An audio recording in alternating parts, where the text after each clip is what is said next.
Ngayon ay pag-uusapan naman po natin ang pinakabagong balita tungkol po sa kaso ng Ripple at ng SEC. Matagal na pong pinapanood ng crypto community ang bawat hakbang ng legal na laban na ito dahil malaki po ang epekto nito sa presyo ni XRP.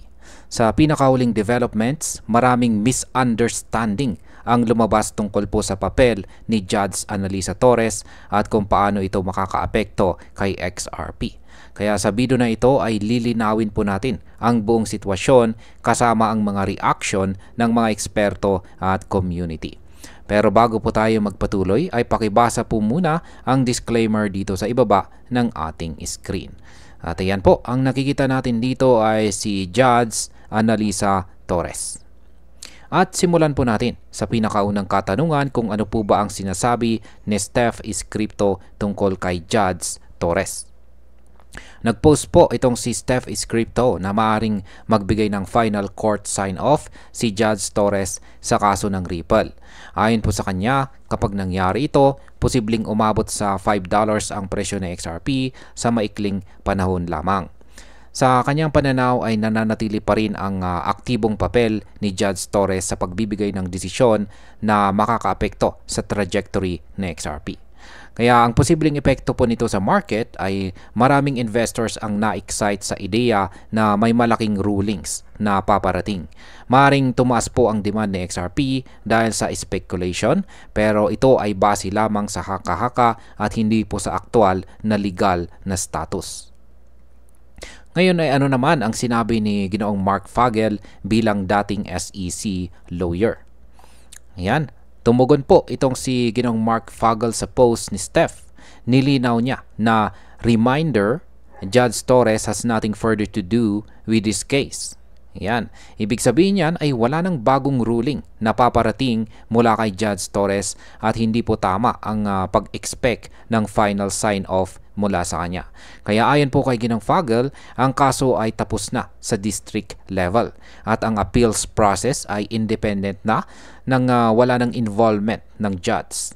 Kaya ang posibleng epekto po nito sa market ay kung maunawaan ng investors ang clarification na ito, maaari pong humina ang speculative buying ni XRP dahil hindi na nakasalalay sa ruling ni Judge Torres ang presyo. Ngayon ay paano naman po tumugon ang community sa misinformation? Nagbigay din po ng perspektibo si Sibo, isa po siyang user sa crypto community. Ipinakita niya ang frustration sa patuloy na pag-share ng inaccurate updates. Sabi po niya, dapat may sistema na nagpapataw ng penalty tulad po ng temporary suspensions sa mga account na paulit-ulit na nagkakalat ng maling impormasyon. Kaya ang posibleng epekto po nito sa market ay ang maling impormasyon ay pwedeng magdulot ng sudden price swings kay XRP.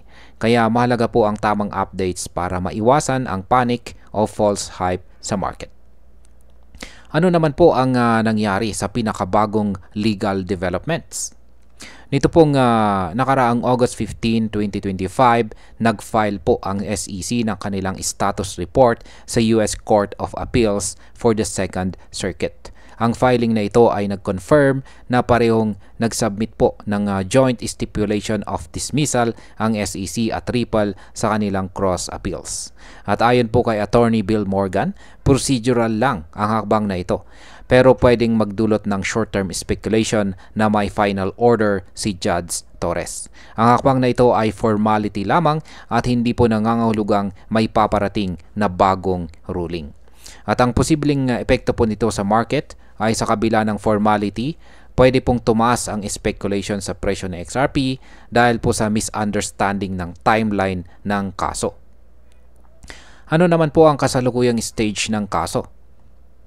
Sa kasalukuyan ay nasa Court of Appeals na ang kaso para sa formal dismissal ng appeals.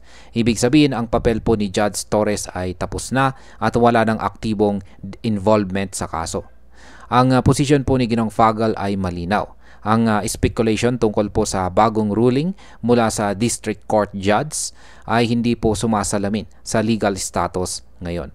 Ang posibleng epekto po nito sa market ay ang investors na nakabatay sa speculation ay pwede pong mag-adjust ng kanilang positions kapag naintindihan ang aktual na stage ng kaso. Maaari pong bumagal o huminto ang speculative trading dahil dito. Bilang panghuling katanungan ay ano naman po ang mahalagang aral mula sa public commentary dito? Ang exchange sa pagitan po ni Steph is Crypto at saka Mark Fagel ay nagpapakita ng recurring issue sa crypto community. Madalas ay ginagamit ng mga analyst ang court actions para gumawa ng market forecast kahit kulang ang accuracy. Kaya mahalaga po ang tama at maingat na impormasyon lalo na sa mga legal cases dahil pwede po itong magdulot ng malalaking epekto sa presyo ng mga crypto. At bilang panghuli, sa aking pananaw ay malinaw na tapos na ang papel ni Judge Torres sa kaso ng Ripple. Ang speculation tungkol sa paparating na ruling ay hindi nakabase sa aktual na legal status.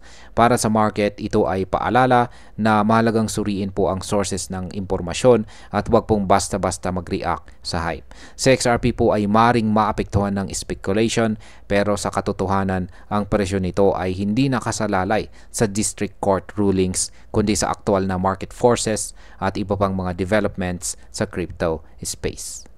At ayan, hanggang dito na lamang po tayo sa video na ito mga ka-crypto. Marami pong salamat sa panunood. Ingat po tayo lagi at God bless po sa ating lahat.